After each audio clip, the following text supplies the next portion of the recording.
আজকের গল্প ছেলের সঙ্গে দেখা। লেখক সন্দীপন বিশ্বাস।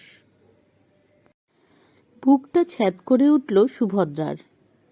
ঝাপানডাঙ্গা স্টেশনে সে বসে আছে। এখানে এসেছিল এক গুরুবোনের বাড়ি, ফিরে যাচ্ছে উত্তরপাড়ায় নিজের ঘরে। সন্ধ্যা ঘনিয়ে আসছে, এখনো কয়েকটা কাক ডাকছে। কেমন ক্লান্ত স্বর ওদের। স্টেশনের শেডের উপরে বসে কাকগুলো একটু পরেই ওরা ঘরে ফিরে যাবে। সেও ফিরে যাবে তার আপন ঘরে। নিরালা নিঝুম একটা ঘর। মাথার উপর ছাদ থাকলেও সেই ঘরের কোনো আকর্ষণ নেই তার কাছে। একমাত্র ছেলেটা আজ 6 মাস হলো নিখোঁজ। কোথায় যে আছে, কি করছে কে জানে।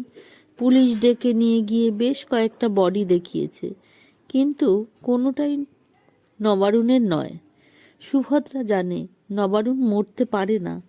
রোজ সে মনে মনে বলে, ফিরে আয় নবারুণ, একবার মায়ের কথা ভাববি না?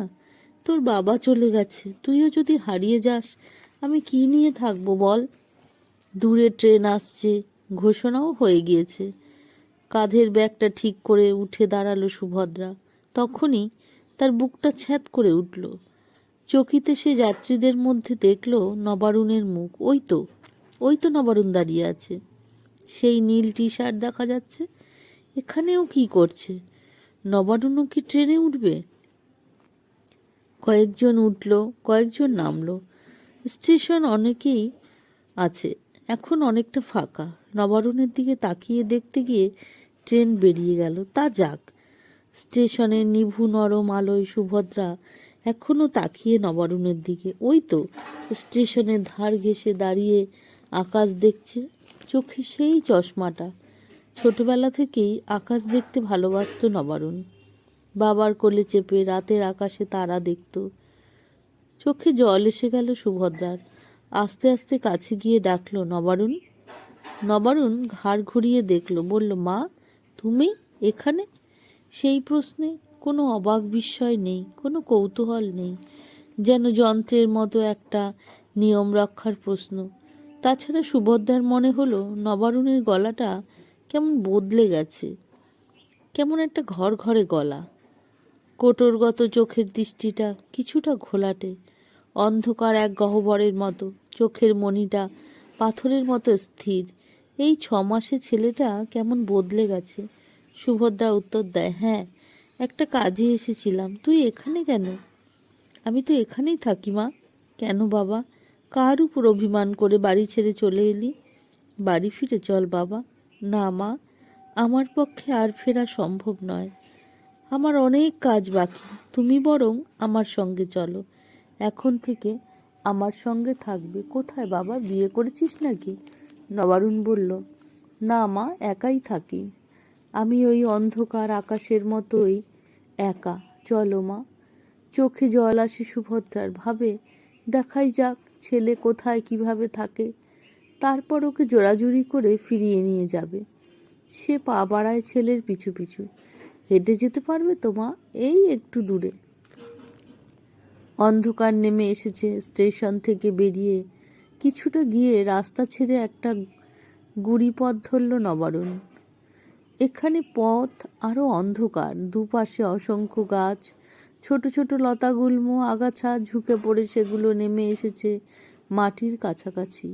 মুখে চোখে লাগছে ডালপালা। সুভদ্রা বলল, বড় অন্ধকার, পথ দেখা যাচ্ছে না। দাঁড়া, টর্চটা জ্বালাই। দরকার নেই মা, আমার সঙ্গে চলো, আমি তোমাকে নিয়ে যাচ্ছি। তবু সুভদ্রা কাঁধের ব্যাগ হাতড়ে টর্চটা বের করে আনে। বোতাম টিপতেই টর্চের আলো জ্বলে ওঠে, কিন্তু মুহূর্তে সেটা নিভে যায়। আবার চেষ্টা করে সুভদ্রা। টর্চের আলো আর জ্বলল না। অন্ধকারের এক মস্ত গহ্বরের মধ্যে সে হাঁটতে থাকে। সামনে ছায়া, ছায়া নবারুণ। আর এক পা বাড়াতেই পায়ের ওপর দিয়ে সরসর করে কি যেন চলে গেল। অন্ধকারে দেখা গেল না, না গেলেও সুভদ্রা বুঝলো একটা সাপ তার পায়ের উপর দিয়ে চলে গেল। ও মা গো বলে চমকে উঠল সে। শিরশির করে উঠল গাটা। প্রতিটি রোমকূপ যেন সোজা হয়ে দাঁড়িয়ে গেছে। ভিতর থেকে কে যেন বলছে, আর এগোস না সুভদ্রা, বিপদে পড়বি। মুহূর্তে থমকে গেলেও আবার মুচকি হেসে পা বাড়ায় সুভদ্রা।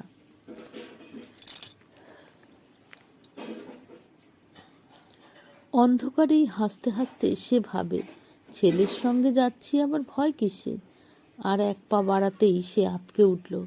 পিছন থেকে কে যেন তার শাড়ির নিচের অংশটা টেনে ধরেছে। আবার বুকটা কেঁপে উঠল, শরীরের সব রক্ত যেন চলকে উঠল। পরক্ষণেই সুভদ্রা বুঝতে পারল কোনো কাটা তারে তার কাপড়টা আটকে গিয়েছে।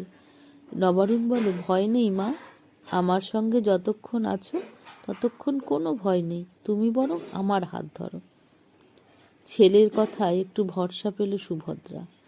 সে ছেলের হাতটা ধরল, কিন্তু পরক্ষণেই চমকে উঠল সে। কি পাথরের মতো ঠান্ডা হাত, যেন শীর্ণ তেমন শীতল। অস্বাভাবিক মনে হলেও সুভদ্রা ছেলের হাতটা ধরেই থাকলো। কতদিন পর ছেলেটার দেখা পেয়েছে। কাল সকালে যেভাবে হোক ওকে বাড়ি ফিরিয়ে নিয়ে যেতে হবে। সুভদ্রা বলল, কোথায় যাচ্ছিস বলতো? তুই থাকিস কোথায়? ঘন অন্ধকার জায়গা, এখানে থাকিস নাকি? আর একটু যেতে হবে মা। নবারুণের গলাটা শুনে গায়ে কেমন কাটা দিচ্ছে তার। দূর গ্রহের থেকে কাঁপতে কাঁপতে আসা এক ঘর ঘরে স্বর, অস্বাভাবিক ভয় জাগানো। কোন অভিমানে তুই এখানে পড়ে আছিস বাবা? বাড়ি ফিরে চল। কিছুক্ষণ নবারুণ কোনো উত্তর দিল না। অন্ধকারে মা ও ছেলে পথ ধরে হাঁটছে। গাছের ফাঁক দিয়ে নবমীর জ্যোৎস্নার একটা আভা আসছে মাত্র, তাতে ভালো করে কিছু দেখা যাচ্ছে না। পায়ের নিচে শুকনো পাতার খসখস শব্দের এক অলৌকিক পরিবেশ। জোনাকিরা যেন স্বতঃস্ফূর্ত নয়। একটু পরে নবারুণ বলল, আমাকে তো তুমি চিনতে পারোনি মা। যেন অনেক দূর থেকে ভেসে আসা কান্না জড়ানো এক অভিমানী স্বর। চমকে উঠে সুভদ্রা বলে, চিনতে পারিনি? কি বলছিস তুই? দেখতে দেখতে ওরা একটা পুকুরের ধারে এসে দাঁড়ালো। নবারুণ বলল, মা, এখানে একটু বসি, তুমিও বসো। তোমার কোলে একটু মাথা দিয়ে শুই। কতদিন তোমার কোলে মাথা রেখে শুইনি, কতদিন তোমার হাতের মাখা ভাত খাইনি। অন্ধকারের মধ্যে ছেলের গলার স্বর শুনে সুভদ্রার মনে হলো নবারুণের চোখটা হয়তো ছলছল করছে। সুভদ্রা বসলো পুকুরের পাড়ে, কোলের উপর মাথা। আজ এই মুহূর্তের কথা ভেবে সে আবেগবিহ্বল হয়ে উঠল। চোখ দিয়ে তার জল গড়িয়ে পড়ল। নবারুণ মায়ের গালে হাত দিয়ে জলের স্পর্শ পেয়ে বলল, মা, তুমি কাঁদছ? চোখের জল মুছিয়ে দিল সে। নবারুণ বলল, আমি তোমার কুসন্তান মা, মানুষ হতে পারিনি। বধ সঙ্গে পড়ে বকে গিয়েছিলাম। তোমরা অনেক চেষ্টা করেছিলে আমাকে মানুষ করার, আমি ভালো পথে ফিরতে পারিনি মা। সুভদ্রা ছেলেকে থামিয়ে দিয়ে ফুপিয়ে ফুপিয়ে বলল, তুই কি কারো ভয়ে এখানে লুকিয়ে আছিস বাবা? ভয় নেই, আমার সঙ্গে বাড়ি ফিরে চল, দেখবি সব ঠিক হয়ে গিয়েছে। নবারুণ মায়ের হাতটা চেপে ধরে বলল, না মা, আর সম্ভব নয়। কেন সম্ভব নয় বাবা? সেরকম হলে আমরা উত্তরপাড়ার ফ্ল্যাটটা বিক্রি করে দিয়ে অন্য কোথাও গিয়ে থাকবো। তুই নতুন করে জীবন শুরু করবি, একটা বিয়ে করবি। চুপ করে থাকে নবারুণ। মাথার উপর ভাঙা চাঁদের প্রতিবিম্ব সামনের পুকুরের জলে হুমড়ি খেয়ে পড়েছে। হাওয়ায় ওঠানামা সেটা দুলছে। কাছে দূরে কোথাও আলোর চিহ্ন মাত্র নেই। দূরের জঙ্গলের মধ্যেও ঝুপসি আধার। মাথার উপর দিয়ে উড়ে গেল 3টে বাদুড়। চামচিকের চামচি গন্ধ চারিদিকে। নবারুণ বলল, মা, তুমি আমাকে চিনতে পারোনি। সুভদ্রা বলল, তখনও তুই এ কথাটা বললি, এখনো বলছিস। আমি তোর কথা ভালো করে বুঝতে পারছি না বাবা। নবারুণ বলল, দাঁড়াও, তোমাকে একটা জিনিস দেখাই। গায়ের নীল টি শার্টটি পেট পর্যন্ত তুলে নবারুণ বলল, মা, এখানে তোমার হাতটা রাখো। অন্ধকারের মধ্যে ছেলের পেটের উপর হাত রাখতেই চমকে উঠল সুভদ্রা। হাতটা যেন এক গভীর গর্তের মধ্যে ঢুকে গেল। হাতের সঙ্গে জড়িয়ে যাচ্ছে সাপের মতো অসংখ্য যেন কি সব। কিলবিল করছে পেটের ভিতরকার নাড়ি ভুড়ি। চটচটে কাদার মতো হাতে লেগে আছে তরল কোনো পদার্থ। হাতটা বের করে আনার চেষ্টা করে সুভদ্রা, পারে না। তার হাত ধরে কেউ যেন টানছে। চমকে ওঠে, আঁক করে ওঠে সুভদ্রা। শরীরের সমস্ত শক্তি দিয়ে হাতটা টান মারে। হাতটা বেরিয়ে আসতেই আধো অন্ধকারে দেখতে পেল চাপ চাপ রক্ত টপ টপ করে পড়ছে মাটির ওপর। আরও আঙুলের মধ্যে জড়িয়ে থাকা অজানা পদার্থগুলো জীবন্ত হয়ে লকলক করছে। ভয়াবহ এক আতঙ্কে হামাগুড়ি দিয়ে ছিটকে গেল সুভদ্রা। অজানা ভয়ে হাউমাউ করে কেঁদে উঠল। কাঁপা কাঁপা গলায় বলল, কে তুই? নবারুণ বলল, আমি নবারুণ মা। তুমি এখনো আমাকে চিনতে পারছো না? তুমি জানো না মা, ওরা আমাকে কুপিয়ে কুপিয়ে মেরেছে। আমার পেটে ভোজালি চালিয়ে ফালা ফালা করে দিয়েছে। আমার মুখটাকে খুঁচিয়ে খুঁচিয়ে এমন করে দিয়েছিল যে তুমি আমার দেহটা সেদিন শনাক্ত করতে পারোনি। বিহ্বল সুভদ্রা। এই মুহূর্তেই তার অস্তিত্ব বলে যেন কিছু নেই। একটা শূন্যতার মধ্যে, একটা অনুভূতিহীন সময়ের মধ্যে সে নিশ্চল হয়ে গিয়েছে। সে কি করবে বুঝতে পারছে না। এই মুহূর্তে ছেলের অশরীরী ছায়ার সামনে বসে সে যেন আর তার মধ্যে নেই। পা কোমর সব ভারী হয়ে গিয়েছে। চলৎ শক্তি হারিয়ে ফেলেছে সে। শুধু গোঙানির মতো একটা শব্দ করে কাঁদতে থাকে। বাৎসল্যের অনুভূতির সঙ্গে এখন মিশে যায় এক আধি ভৌতিক আতঙ্ক। নবারুণ বলে চলে, পাপাই, কান্তি, তুতুলরা আমাকে মেরেছে মা। ওদের সঙ্গে হিস্সা নিয়ে গন্ডগোল হয়েছিল। সিন্ডিকেটের টাকা ওরা নিজেরাই ভাগ করে খেতে চেয়েছিল। আমি তার প্রতিবাদ করায় ওরা আমাকে ডেকে নিয়ে গিয়ে প্রচুর মদ খাইয়ে কুপিয়ে কুপিয়ে মেরে ফেলে। তারপর এই ঝোপের মধ্যে দিয়ে টেনে এনে পুকুরে ফেলে দিয়ে যায়। ওই দেখো মা, পুকুরের ওই কোণে। যন্ত্রের মতো সেদিকে তাকিয়ে দেখে সুভদ্রা। ঝাপসা আলোয় দেখে কি যেন একটা ভাসছে। নবারুণ বলল, ওটা আমারই লাশ মা। অসহ্য যন্ত্রণায় তার বুক ফেটে যাচ্ছে। সুভদ্রা হাত বাড়ায় ছেলের দিকে, ভাবে কত যন্ত্রণা সহ্য করে ছেলেটা মারা গিয়েছে। সে তার কিছুই জানতে পারেনি। এই রাতে আবছা চাঁদের আলোয় এক বিহ্বল মুহূর্ত তৈরি হয়। আতঙ্কের ভিতরে মোচড় দিয়ে ওঠে যন্ত্রণা। নবারুণ হামাগুড়ি দিয়ে মায়ের কাছে এগিয়ে আসে। সুভদ্রা নবারুণের মাথায় হাত বুলিয়ে দিয়ে বলে, তুই কত কষ্ট পেয়েছিলি বাবা? নবারুণ বলে, আর কোনো কষ্ট নেই মা। তোমাকে দেখার পর থেকে আমি খুব আনন্দে আছি। আমার খুব ইচ্ছে এবার আমি তোমার সঙ্গেই থাকবো।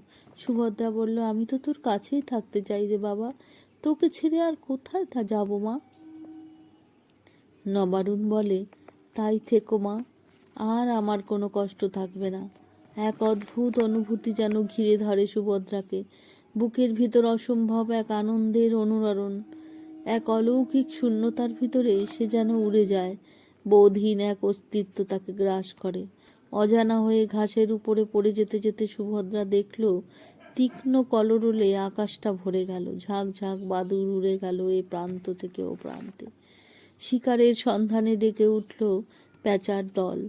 দূরে অসংখ্য শেয়ালের দল অস্থির হয়ে উঠল রক্তপানের ব্যাকুলতায়।